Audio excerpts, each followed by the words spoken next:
리피 선데이는 노크교회 주일예배 설교 말씀으로 찬열 목사님과 함께 토론하며 어떻게 하면 예수님을 닮아갈 수 있는지 고민하는 시간입니다. 우리는 리피 선데이를 통해 한 가지를 꿈꿉니다. 말씀이 우리 삶에서 일어나 우리를 변화시키기를.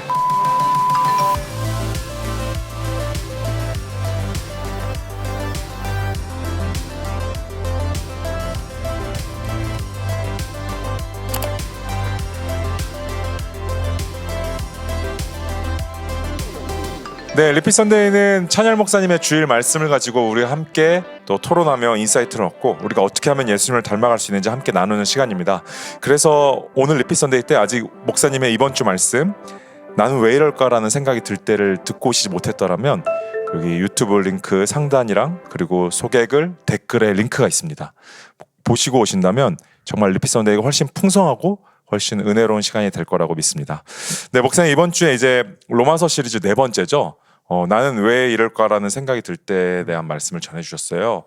혹시 로마서에서 어떤 것을 발견하셔서 우리에게 이번 이런 메시지를 전해주셨는지 또 같이 나눠주시면 감사하겠습니다. 네, 그러니까 로마서는 솔직한 톤이 있죠. 그래서 인간의 솔직함 그리고 그만큼 구원의 어떤 명료함, 그러니까 그런 것들을 두 가지 다 갖고 있는 겁니다. 그러니까 예를 들면 뭐 좋은 범죄 드라마 보는 느낌입니다. 그래서 범죄의 사실성 그리고 그것을 잘 풀어내버리고 해결하는 그런 형사의 어떤 그 직선적인 모습들. 그래서 솔직한 거에 있어서 구원의 솔직함 그리고 인간 스스로의 솔직함이 다 드러나 있는 책이다. 그거를 이제 시작하는 질문은 나는 왜 이럴까라는 보통 그런 질문에서 사람들이 이제 헤어나오지 못하기 때문에 그것이 어떤 걸 의미하는지 그것을 통해서 이제 어떤 스스로가 좀 생각하게 만드는 그런 그 시작이 되죠. 네, 그러면 이제 말씀의 내용으로 넘어가서 나는 왜 이럴까라는 생각이 들 때라는 제목으로 시작을 해서 목사님이 처음으로 일관성에 대해서로 이야기를 시작하셨어요. 이게 우리가 왜 이러는 것과 일관성이 연관이 있어서 이야기를 해주신 거죠? 그렇죠. 나는 왜 이럴까가 이제 나는 왜 일관성이 없을까죠. 결과적으로. 뭐 하나님 앞에 우리가 꾸준히 해야 되는데 그렇지 못하고 왔다 갔다 하는 그런 것들을 가운데서 우리가 그러면 왜 이럴까 되는 것은 우리가 첫 번째로 꾸준함, 일관성을 지키는 것이 시작이라고 이야기를 해주신 거죠. 그렇죠. 그러니까 왜 이럴까가 없는 사람은 없는데 네. 왜 이럴까에 오래 머무는 사람이 있고 빨리 회복되는 사람이 있죠. 그러니까 뭐 프로든 아마추어든 다 있을 겁니다. 왜 이럴까가 뭐 선수라고 따지면 근데 선수는 나는 왜 이럴까라는 생각을 뭐 소위 하면서도 할 거는 하는데 그 극간을 보면은 나는 왜 이럴까에 어떤 시기가 짧아요. 근데 이제 보통 아마추어 선수들이나 취미로 운동하는 사람들은 나는 왜 이럴까가 이제 잡아먹죠. 사실은 뭐 운동을 쉰다든지 뭐 운동으로 비유한다면 삶을 그랬을 때 우리는 나는 왜 이럴까라는 순간이 찾아왔을 때 그 답을 알고 있는 것만큼 강력한 것은 없다. 그렇다면 지금 이제 우리가 여기서 하나 더 볼게요. 일관성에 대해서 이야기를 해주시고 그 다음에 이제 중간에 하나를 건너뛰어서 그 다음에 세 번째 얘기하신 내용을 보면 이제 지난번에 얘기하셨던 의로움과 그리고 이제 성화라는 것에 대해서 설명을 해주셨어요. 그래서 의로움은 하나님과 나와의 관계, 변하지 않는 것, 이미 내가 구원받고 나서. 그리고 성화는 다른 사람과의 관계. 근데 이제 우리는 다른 사람을 통해서 매일매일 변하는 것을 이야기해 주셨는데 신기하게도 일관성에 대해서 이야기를 해주셨다라면 내 안에 내면의 뭔가 훈련과 이런 것들을 얘기해줘야지 우리도 그렇게 일반적으로 생각을 하는데 이걸 성화와 연결 지어주셨어요. 그 부분은 왜 우리가 또 생각을 해볼까요? 그렇죠. 이제 제가 그런 거죠. 성화는 결과적으로 얼마나 이제 변해가고 있는가라는 부분이 그게 측정될 수 있는 것은 남과 대면할 때만 측정이 됩니다. 결국 변화는 남과 남 사이에서 일어나는 게 변화거든요. 그러니까 자기가 스스로 변화했다 아무리 그래도 성 바깥으로 나가서 사람들을 대면할 때 내가 이 사람 대할 때 예전에 내가 아닌 애를 스스로도 체크하려면 남이 있어야 되는 거고 남한테 얘기를 듣는 거를 통해서도 내가 많이 바뀌었대라는 것을 확인할 수 있는 측정이 결과적으로는 남과 남 사이에서만 변화는 일어난다. 보통 우리가 일관성이라고 한다면은 저는 요새 계속적으로 유행하고 있는 자기 개발이랑 이어질 수 있을 것 같거든요. 사실 뭐 예를 들어 나의 성장, 그래서 미라클 모닝 뭐 이런 얘기도 많잖아요. 미라클 모닝 하고 뭐 운동을 한다거나 이런 걸로 갈 수 있을 것 같은데 충분하게. 근데 굉장히 다른 사람과 연결하는 지점으로 목사님이 가주셨는데 혹시 이 부분과 이 부분과의 차이가 있을까요? 많죠. 그러니까 네. 자기 개발 미라클 모닝 운동은 혼자 하는 거잖아요. 네. 혼자 하기 때문에 측정이 일단 안 됩니다. 기독교적 일관성이 아닐 수 있는가요? 아닙니다. 그런 부분은 충분히 그래서 예를 들면 이런 거죠. 명상을 봐도 스스로의 명상은 할 수 있어도 남을 향해 명상하진 않거든요. 그렇죠. 근데 기독교는 중보기도라는 게 있고 하나님과의 씨름한다고 얘기를 합니다. 그러니까 자기 내 속에 법이 있다 그러고 그게 진짜거든요. 그랬을 때 예수님도 결국에는 바리새인들을 욕했던 이유가 바리새인은 자꾸 이제 선을 넘지 말라고 합니다. 그러니까 너 여기 넘어오지 마. 여기 넘어가지 마. 이런 것들 예를 들면 손 씻었니? 안 씻었니? 뭐 이런 식으로 난 손 씻었어. 뭐 이런 건데 예수님은 선을 넘어버리죠.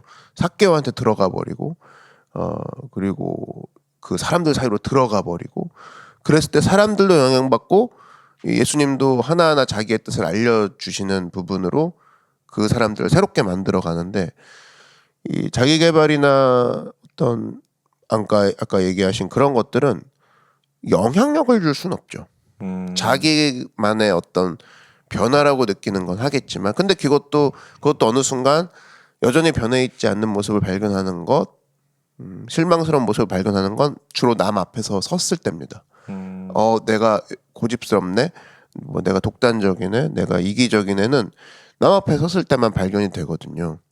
그러니까 보통 이제 뭐 사실은 뭐 그렇게 따지면은 자기 개발 잘하고 혼자 스스로 성장하는데 남들이 볼 때는 제 감정 기복이 왜 이렇게 심해? 뭐 잠수타 이런 얘기가 오고 가는데 자기는 모를 수 있죠. 그런 경우에는 그러니까 되게 큰 함정 중에 하나입니다. 그런 자기 개발의 어떤 이면이라 볼 수 있죠. 저도 생각을 다시 해보게 됩니다. 어쨌든 자기 개발이 필요하지 않은 건 아니지만 내가 스스로 개발된다고 했을 때 그것이 하는 건 뭐 틀린 건 아니죠. 근데 기독교적 가치로서 자꾸 들여다봤을 때 남과 연결되는 부분이 없다라면 결국 이것은 좋은 것, 기독교적 크리스찬 안에서 영향력은 예수님을 닮는 삶에서 좋은 건 아니라는 거잖아요. 그렇죠. 결과적으로 얘기하는 게 그겁니다. 남에게 피해 주지 않고 나는 내 성장한다는데 기독교의 모토가 남에게 피해를 주지 말자가 아니거든요. 맞아요. 언제부터 이제 그렇게 미화시켜서 사탄이 이제 좋은 말로 포장한 거죠. 좋은 말로 표현하는 거죠. 기독교는 남에게 피해 안 주는 종교가 아니라 어찌 보면 남에게 피해를 주는 종교입니다. 그 전에 살아왔던 걸 벗어버리고 피해처럼 보이지만 남에게 새로운 삶을 선사해주는 그 다리 역할하는 것이 기독교인데 그렇게 따지면 이제 일종의 사탄이 고립하는 도구로 자기 개발을 써버릴 수도 있는 거죠. 너 혼자 자기 개발해. 그리고 너 혼자 노력해. 이런 것들은 사실은 뭐 범죄를 계획하고 있는 사람이라든지 독재자들도 얼마든지 쓸 수 있는 게 자기 개발이잖아요. 근데 남을 위해 헌신하고 용서해주고 사랑하고 화해하라가 들어가는 순간 그들은 거부하겠죠. 이건 내 자기 개발의 명목에 없는 거다. 그래서 교회 안에서도 만약에 남과 연결되지 않은 상태에서 계속 이런 것들 자기 개발 식으로 신앙을 활용한다 그러면 위험하죠. 어느 순간 위험하죠. 그러니까 팀이 당황하던 엄청 위험하죠. 그렇죠. 남과 남 사이에 섰을 때 당황한다든지 남들이 당황하죠 보통. 얘 왜 이렇게 행동해? 자기는 맞다고 생각하는데 남들이 당황하고 뭐 남들이 얘기 안 할 뿐이지 되게 많은 부분들을 사실 손해 볼 수도 있죠. 맞습니다. 요즘 사실 교회를 다닌다고 하면서 이제 개인의 신앙생활을 추구하는 사람들이 많습니다. 내가 하나님 앞에 예배드리면 됐지 뭐라고 생각하는 사람들이 많은데 예배를 드린 것만으로는 접근으로는 너무 좋은 자세, 좋은 스텝이라고 생각을 하지만 하나님을 알아가면 알아갈수록 목사님께서 얘기해 주신 것처럼 우리가 예수님을 알아가면 알아갈수록 그분이 하신 것은 그분의 상태가 어떤 상태인 것 상관없이 모두가 하나님 앞에 사람들 앞에 나가서 도왔던 것처럼 다른 사람과 연결점이 없을 수 없는 거거든요. 그리고 성경의 모든 이야기가 하나님이 인간과 연결 지으려고 하셨던 이야기고요. 그렇게 친다면 그게 발생이 안 될 수 없는데, 그렇기 때문에 혼자 신앙생활 한다라는 거, 그건 사실 저는 신앙생활이라고 이름이 붙을 수 없다라고 생각이 듭니다. 수도생활이라고 보면 되겠죠. 그렇죠. 결과적으로 성경을 읽었다면 성경을 읽었다면 선교로 넘어가는 일상에서의 남과의 남을 향한 선교. 그 선교가 이제 남을 대면하는 모든 것들을 지칭한다 그러면 그런 것들에 넘어가지 않고서는 계속 어떻게 보면은 또 다른 성경 지식이 추가되는 삶이 된다. 그게 지속된다면 위험한 거죠. 네. 맞아요. 맞습니다. 그래서 그렇게 이제 성화에 대해서 이야기를 해주셨어요. 목사님께서 일관성과 이어져서 성화랑 이야기를 해주셨는데, 그러면서 이제 그렇다면 우리가 어떻게 성화를 잘할 수 있을까라고 이야기해 주셨을 때, 이제 집중하는 것에만 명확해지고 집중하는 것만 크게 본다라고 이야기를 해주셨어요. 그래서 사도 바울은 내 안에 7사람이 있지만 예수님을 바라본 거, 그것들을 얘기해 주면서 우리가 문제가 없을 수 없지만 집중해야 될 게 있고, 그 집중을 하면은 그것이 크게 보인다. 그리고 그게 뭐 단순히 목사님께서 어떻게 보면 그냥 이렇게 표현했다고 하면은 그래 저거 좋은 말이야 할 수 있는데, 사도 바울이 보여줬잖아요. 사도 바울의 목사님 또 이 이야기를 통해서. 그러면서 우리가 집중하는 것, 그래서 예수님한테 집중할 때 우리 안에 수많은 문제들이 있을 수 있겠지만 그 예수님을 봄으로써 우리가 커져서 그것을 해나갈 수 있다라고 이야기를 해주셨습니다. 그렇다면 이것이 이제 우리의 일관 성화랑 조금 관련된 거죠. 이제 성화로 되는 삶을 통해서. 그렇죠. 네. 그 결과적으로 자기도 모르게 7개 월화수목금토가 그래서 이제 7개라고 이제 비유를 재밌게 한 건데. 네. 자기는 안 변한다고 하지만 하나님 보시기에는 조금씩 나아지고 있는 한 주 한 주일 수 있거든요. 예, 그랬을 때 어느 순간 뭐 화요일 날 내가 실수를 했어. 뭐 수요일 날 좀 어두워졌어. 그럼 수요일에 나를 조명할 게 아니라 이 전체를 이끌고 가시는 한 주 7일씩 한 주씩 이제 이끌고 가시는 그 주님을 바라보는 것이 우리가 맞는 방향이라는 거죠. 결과적으로 하루 쓰러지거나 하루 힘들었던 내 모습을 집중하면 사실 이끌고 가는 훈련시키는 교관의 의도를 놓치기 너무 쉬운 게 우리 삶이니까. 네. 그런 얘기죠. 네. 그래서 저는 인상적이었던 목사님의 말씀이, 에덴 동산에 있어도 사탄을 가까이 보면 하나님을 못 보고 사탄을 봤고, 그리고 광야에 있어도 하나님을 봤다면 하나님을 본 거. 그랬을 때 이제 우리가 하루하루 살아가는 삶에서 성화를 이뤄나갈 때 나의, 목사님께서 방금 전에 얘기해 주신 것처럼 나의 실패에 좌절되거나 쓰러지는 것이 아니라 하루하루 나아지는 것들을 보면서 예수님을 바라보면은 우리가 어려운 상황이 들어도 문제보다 크신 하나님을 붙잡을 수 있는 것도, 이것들을 배울 수 있었던 것 같습니다. 네, 맞아요. 그래서 문제를 과정 중에 겪게 하신 하나님께 집중하자라고 이야기를 해주셨어요. 그래서 이 말이 너무나도 좋았던 게, 사실 우리의 삶은 문제가 대다수잖아요. 삶을 살아가면서 문제가 대다수고 문제투성이라고 볼 수 있는데, 작은 문제부터 시작해서 감당할 수 없는 큰 문제까지. 근데 거기서 이 과정을 주신 하나님께 집중하는 것이 있다라면 우리가 조금 어떤 방법이 있을까요, 목사님, 구체적으로?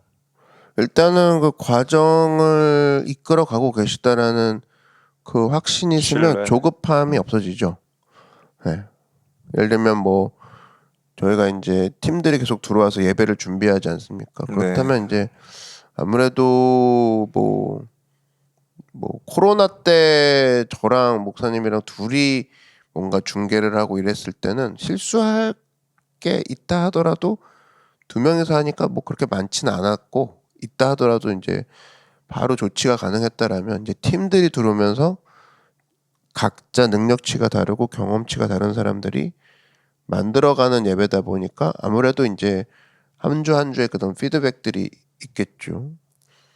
그랬을 때 우리가 집중할 것들이, 하나님께서는 우리를 빌드업하고 계시다라고 하나님께서는에 집중하기 시작하면 이제 그들에게 우리가 좀 여유가 생기고 도와주고 이러면서 함께 나아가는 지점을, 하나됨을 놓치지 않고 계속 가는 부분이 있겠죠. 그래서 결과적으로 이 모든 과정은 나를 서두르지 않게 하고 조급하지 않게 하며 하나님만을 바라보게 한다라는 그게 머릿속에 있는 그게 이제 훈련이 되면서 스스로가 신앙에서의 여유를 좀 찾는 근거 있는 여유를 찾는 모습으로 바뀌는 유익이 있겠다 생각이 듭니다. 그래서 사실은 내가 여전히 일희일비하고 있다.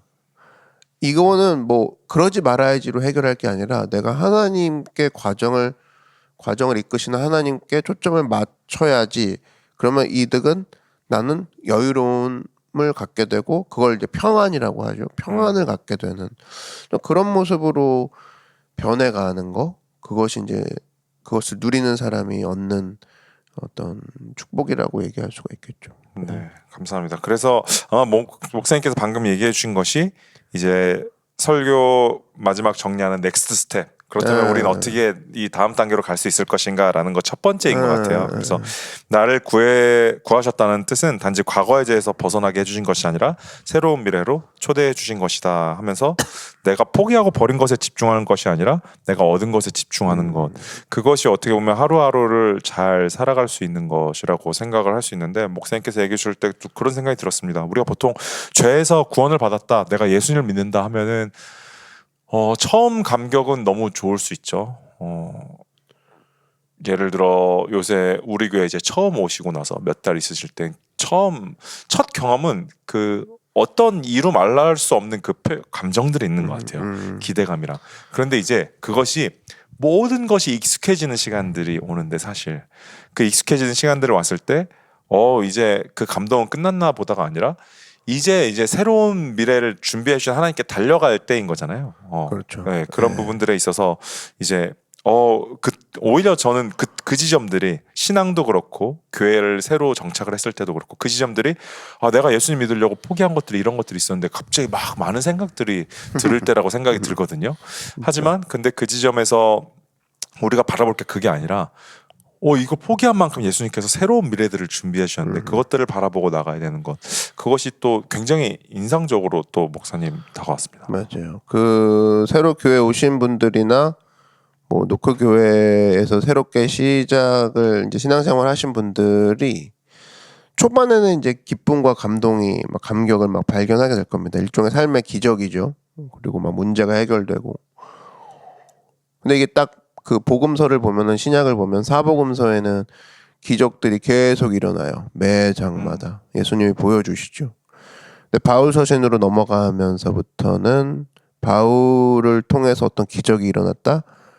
거의 없다고 보시면 됩니다. 예. 그러니까 무슨 얘기냐면 기적의 횟수가 줄어들고 뭐가 많아지냐면 훈련의 횟수가 많아지는 거죠. 한마디로 요즘 기적이 없네, 요즘 감격이 없네는 이제 훈련 받을 때구나라는 걸로 넘어갔다고 생각하시면 되는 겁니다. 사도 바울 서신을 보면은 이제 주로 나와 싸웠다. 그리고 사람들을 다스리는데 이렇게 다스려라. 그리고 이런 부분에서 내가 이런 일을 당했지만 그래도 주님 앞에 다시 나아가노라. 이런 부분들이 계속 있는 걸 보면 우리 신앙의 동선도 내가 하나님을 향한 감격과 감동으로 첫 발을 들일 수 있지만 훈련의 시기라는 것들이 있는 거죠. 그래서 출애굽기와 신명기 민수기를 봐도 출애굽과 같은 10가지 재앙, 10가지 기적을 맛보고 난 이후에 그 다음 광야에서부터는 사실은 신명기와 민수기 같이 예배를 드리게 해야 되는 성막을 지어야 되는 그런 매뉴얼로 넘어가더라는 겁니다. 그래서 그것들이 되고 안 되고가 이제 사사기로 빠지느냐, 왕이 없는 시대로 빠지느냐, 그리고 여전히 하나님을 왕으로 모시며 갈 거냐가 거기서 이제 결정이 나는 거죠. 많은 사람들이 출애굽기에서 어떤 이런 매일매일 나의 10가지 어떤 기적들만 기대하며 하루하루를 살 때 하나님께서는 어느 순간 그것들을 훈련을 우리가 하게 하는 기간으로 넘기시는 지점이 있어요. 그러니까 그것도 염두에 좀 진짜 민감해지고 하나님 앞에 좀 준비를 하고 싶다라는 부분은 이런 부분을 잘 캐치하는 겁니다. 지금은 내가 이제 역할을 해야 될 때구나. 내가 훈련을 즐거이 받아들이면서 훈련을 해야 될 때구나라고 넘어가는 사람이 비로소 성장하게 되죠. 저는 어떻게 보면 연애와 결혼에 대한 그 네. 관계라고 생각을 해요. 제가 결혼을 아직 안 해봤지만 그래도 이야기를 많이 들어봤을 때 연애할 때는 다 맞춰졌던 사람이 결혼을 가면은 본 모습으로 가거든요. 그게 본 모습이 나쁜 모습이 아니라 내가 계속 살아왔던 모습이죠. 그럼 어떻게 보면 어떻게 예수님께 처음 구원을 받은 첫사랑과 우리가 흔히 표현하는 첫사랑과 그리고 교회를 옮긴 것 같이 뭔가 새로운 시작을 했을 때는 연애 때와 같이 감정이 들떠서 다 좋고 하지만 딱 이제 하나님께서 그 기적들을 보여주고 나서는 내 삶의 본연의 모습으로 이제 맞닥뜨리게 되는 거예요. 맞아요. 그러니까 문제들이 되게 큰 거죠. 네. 여태까지 내가 살아왔던 나와 이제 부딪히는 모습들이니까. 근데 그 부분들에서 사실 많이 무너져서 다시 떠나고 다시 하나님 앞에 더 나가고 하는 모습들을 보는 것 같아요. 그래서 우리는 어떻게 보면 목사님 말씀처럼 그 부분에서 집중을 해야 되는 것이 아닌가라는 생각이 듭니다. 네, 그래서 이제 뭐 새로 오신 분들 열정이 있어서 막 뭐 한다고 막 그러면 대부분 예배를 계속 하라고 하죠. 그러니까 왜냐하면 이제 이런 시기가 올 거니까. 왜냐하면 그 어떤 스스로가 훈련이라고 느껴지고 스스로가 좀 그 마음을 하나님께 차분히 올려드리는 시간이 필요하기 때문에 그거 없이 이제 예를 들면 한다고 해서 다 시켜버리면 사실 뒤에서 오는 그 준비되지 않은 상태에서의 그 공허감은 그죠. 더 큰 걸 느끼게 왜냐면 되죠. 처음에 감정에서 이만큼 일들을 벌렸는데 나중에 딱 본 모습 보면 이게 이제 이만큼 산처럼 네. 다가오니까요. 그건 실제였으니까. 그럼 이제 팀들이 영향을 받는 거죠. 기존의 팀들이. 그래서 사실은 서번트 리더에 들어오는 거는 쉬워도 이것들이 이제 점차 책임을 많이 맡는 부분으로 올라가는 부분에 있어서는 교회는 신중할 수밖에 없는 게 그 사람을 보호하기 위해서라는 거죠. 네. 맞습니다. 그래서 사실 이런 것들이 이제 교회 안에서 어떤 스스로 모두를 함께 보호해야 되는 그런 것 중에 하나고 그것을 감안한다 그러면은 우리 스스로도 지금 내가 훈련의 때로 들어갔구나. 그리고 사실 저는 이렇게 생각하시면 됩니다. 그것을 이제 맞이하는 상대방 입장에서는 왜 이런 일이 벌어지지라고 했을 때 오히려 그런 순간들 한번 묵묵히 한번 받아들이면 그때부터 성장이 되더라고요. 저 같은 경우도 예를 들면은 저한테도 이제 하나님 막 훈련을 시키실 거 아니에요. 그럼 이제 없었던 일들이 벌어진다든지 뭐 사람들이 뭐 막 부탁을 한다든지 그러면 한번 해보자라고 했을 때 누굴 위해서? 나를 위해서. 그래서 내가 이걸 묵묵히 해내면서 내가 하나 성장하는 거죠.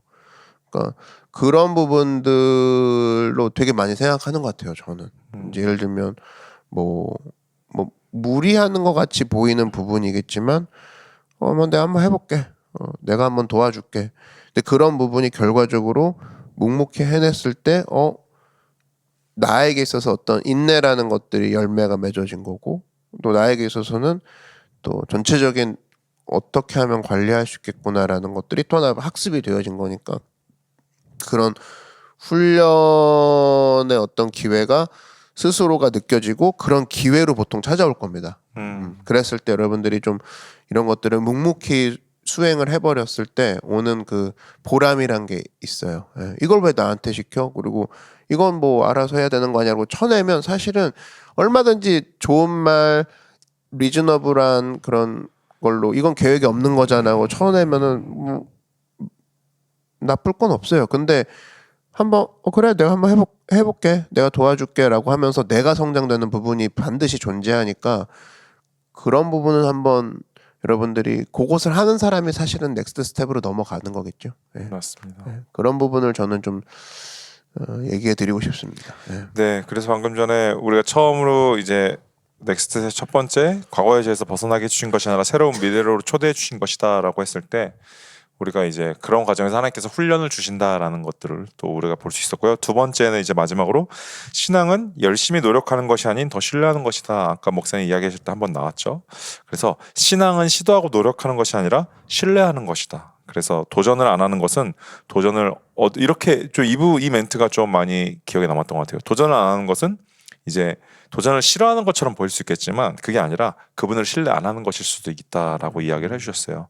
그렇다면 우리가 방금 전에 신뢰가 그런 주어진 일들에 대한 방금 전에 목사님께서 얘기하신 도전과 연결이 될 수 있을까요? 연결돼요. 연결돼요. 저도 안 하고 싶고 이건 시간 없고 이건 내가 무리인 것 같고 많은 생각들이 오는데 그거보다 그래 그분을 믿고 가보자라는 부분을 좀 빨리 덮어버리는 스타일이죠. 네, 그래서 안 해도 되는 이유는 굉장히 빠르게 많이 찾을 수 있습니다. 안 해도 되는 이유는.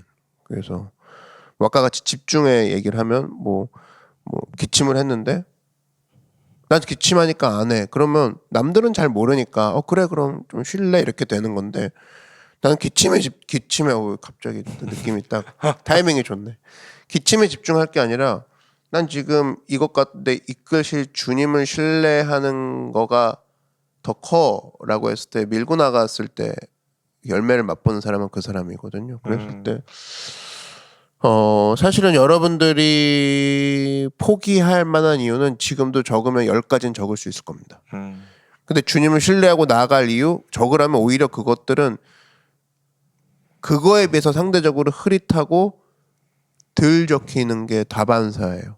근데 그걸 믿고 나가는 사람이 사실은 이제 열매를 얻는 거거든요. 그래야 뭔가 사실은 인간이 해냈다라는 게 아니라 하나님께서 하셨다라는 기적이라는 걸 나중에 붙일 수 있는 명목이 되는 거고. 저는 그래서 내가 계속 도전을 싫어한다 그러면 새로운 일은 보지 못하겠구나 생각하시면 되는 부분이고, 반대적으로 내가 도전을 좋아하는데 이 도전이 내가 좋아해서가 아니라 하나님을 신뢰하면서 오는 도전을 좋아한다라고 그러면 나는 매일매일 새로운 삶을 경험하게 될 것이고, 이렇게 좀 정리를 하고 싶습니다.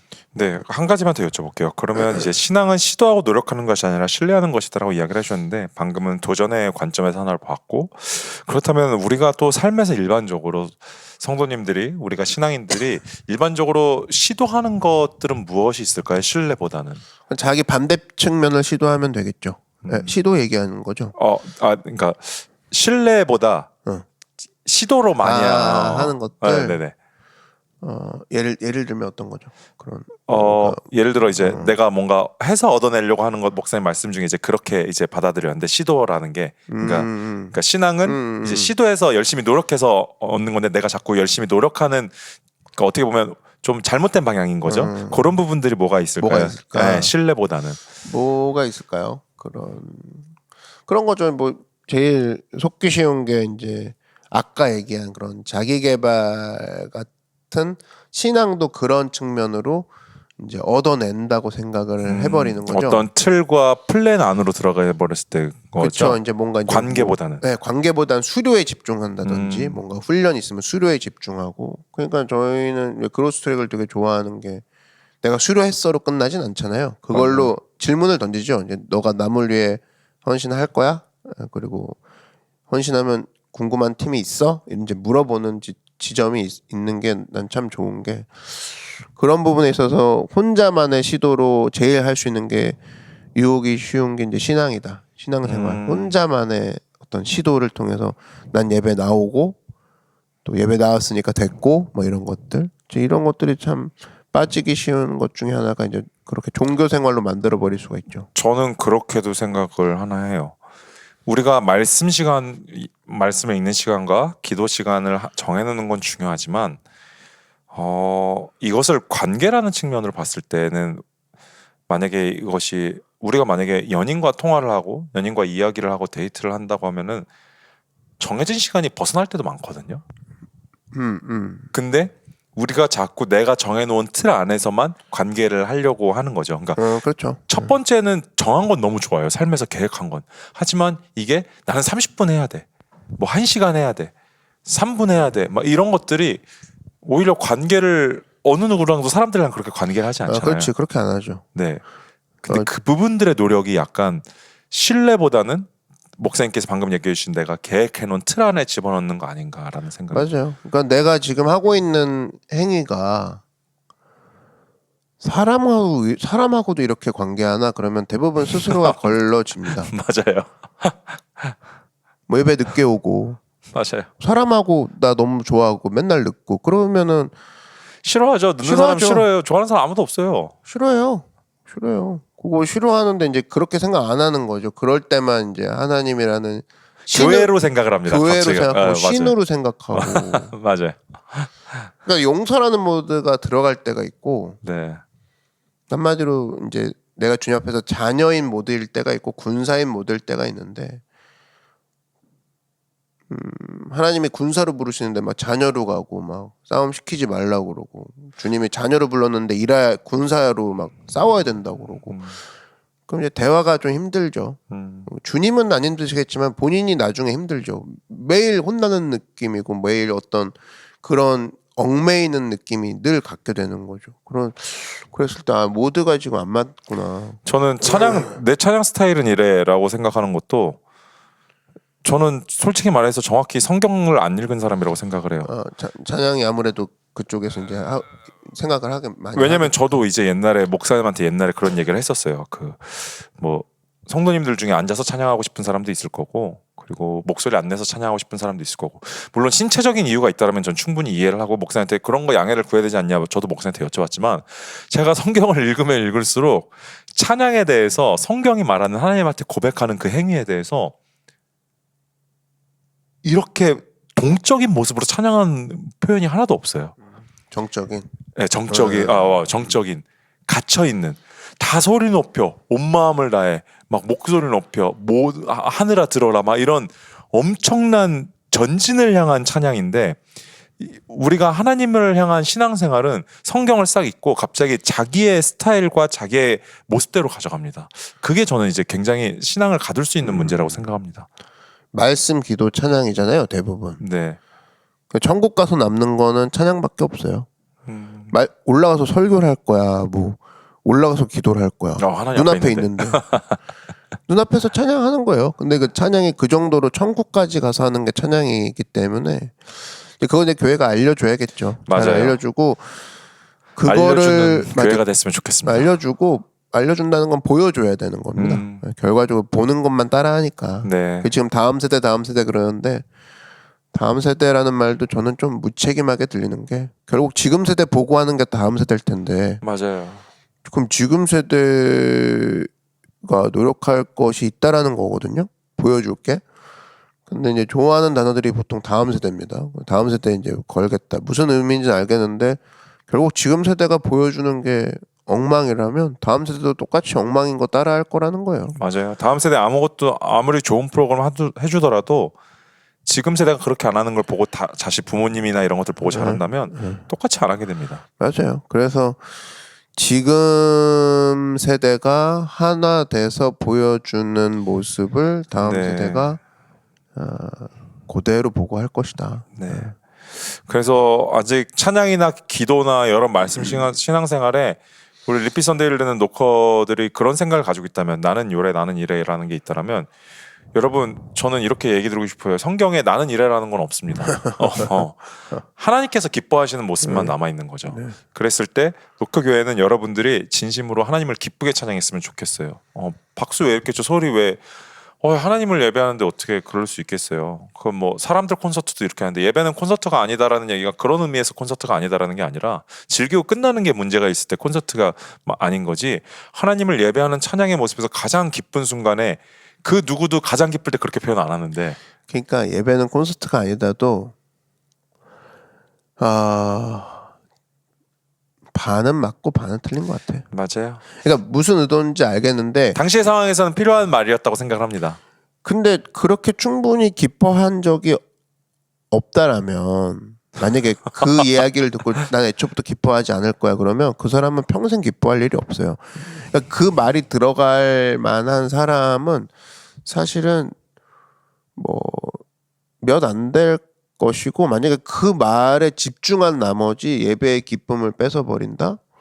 사실은 그거는 그런 제일 먼저 학습된 게 예배는 기뻐하면 안 돼가 느낌이 먼저 오거든요. 맞아요. 조용하고 정적인 게 거룩하다라고 생각하는. 네, 그러면 이제 잘못된 그 말의 의도는 알겠지만 맞아요. 사실 우리가 집중해야 될 거는 하나님이 뭐라고 하셨는지에, 결국 그 말도 그걸 보라고 하는 거겠죠. 근데 그러기에는 한국 사람들은 아까도 뭐 저희도 얘기하면서 말씀과 기도 30분 정해놓고 하는 것보다 더 사랑에 빠지면 더 나아갈 수 있지 않냐는데, 실제적으로 말씀과 찬양 기도를 30분이라도 일단 하는 사람이 있어야 이게 되는 거잖아요. 네. 그래서 저는 일단은 여러분들이 어떤 말씀과 기도도 어떤 기본적인 틀을 갖고 가되 예배와 찬양도 기본적인 틀을 갖고 가되 방향을 늘 하나님께 맞추다 보면 점차적으로 이제 그 탱크가 넓어지는 그리고 저렇게도 찬양할 수 있고 이렇게도 할 수 있는데 그 부분에 있어서 시간도 초과되고 있구나. 너무 좋다. 막 이런 부분들이 아마 사랑에 빠진 사람처럼 변해갈 거라는 거죠. 맞습니다. 사랑하는 분의 이야기를 듣고 사랑하는 분을 노래하는데 어떻게 정적으로 하는 사람 한 번도 본 적이 없어요. 맞아요. 네. 네. 그런 부분들이 이제 교회가 보여줘야 될 책임이죠. 맞습니다. 그래서 노크 교회는 꿈꿉니다. 하나님을 사랑하고 기뻐하는 찬양, 기뻐하며 듣는 말씀, 기뻐하며 하는 삶, 그 관계, 그 예수님을 닮아가는 것, 그리고 오늘 목사님이 얘기해 주신 결과적으로 일관성을 유지하는 성화의 삶이겠죠. 그게 내 일관성이야라고 세팅을 한다고 생각하면 돼요. 나는 왜 튀지가 아니라 이게 나의 일관성으로 이제 됐어. 하나님을 그렇게 찬양하고 예수님을 카피하고 또 성령님을 내 안에 계속 모시고 가는 게 내 일관성이야. 그게 내가 돌아갈 곳이지 옛날의 내 모습이 돌아갈 곳이 아니라는 겁니다. 그것을 잘 기억했으면 좋겠어요. 맞습니다. 그래서 목사님 오늘 또 우리가 나는 왜 이럴까라는 생각이 들 때 이제 일관성, 성화 그리고 넥스트 스텝 여러 가지를 같이 이야기해 주셨는데요. 또 로마서를 계속 읽고 이대로 삶을 살려고 하는 사람들에게 또 말씀해 주시고 우리 마치도록 하겠습니다. 네, 그 로마서가 주는 것은 초반에 얘기한 것처럼 굉장히 솔직하게 우리의 모습을 보여주고 또 구원을 이루신 하나님의 입장에서도 솔직하게 얘기를 해주십니다. 그런 부분을 우리가 잘 붙잡고 로마서의 일관성, 일종의 일관성이죠. 그 솔직함으로 우리에게 얘기해주는 그런 로마서의 일관성처럼 내 삶도 이제 변해가는 중이다. 그렇게 생각했으면 좋겠습니다. 그러니까 왜 계속 죄가 있지? 결국 그 문제거든요. 왜 예수 믿는데 왜 죄가 나를 늘 괴롭히진데 그게 이상한 게 아니라는 거죠. 그러니까 중요한 선수기 때문에 태클이 있는 거고 나는 왜 축구하기로 작정했는데 왜 사람들이 자꾸 태클하고 방해하고 몸싸움하지? 그게 당연한 거야. 왜? 중요한 선수니까. 그리고 그게 계속 들어온다는 소리는 저 팀은 전능하지 않은 팀이라는 거야. 우리 팀이 계속적으로 이겨나가고 있다는 증거야라고 생각한다 그러면 여러분들 삶 가운데 어떤 태클이나 스스로가 넘어지는 걸 경험한다 할지라도 이것을 이제 좀 다르게 해석할 수 있는 것이 로마서다. 로마서를 통해서 여러분들의 싸움의 이유를 찾고 그 싸움의 그런 단어들 가운데 매몰되지 않고 하나님을 향해 또 나아가는 그런 힘을 얻는 그런 시간이 되기를 바랍니다. 네, 목사님 오늘 감사합니다. 우리 리피 선데이를 통해서 계속 로마서를 함께 보고 있는데요. 로마서를 통해서 우리 노커의 삶들이 변했으면 좋겠습니다. 그리고 오늘 목사님 말씀해 주신 것처럼 성화의 삶을 통해서 다른 삶과 연결됐으면 좋겠어요. 정말. 그래서 또 예수님을 닮아가는 우리 노커가 됐으면 좋겠습니다. 그러면 우리 다음 리피 선데이 때 만날게요. 안녕.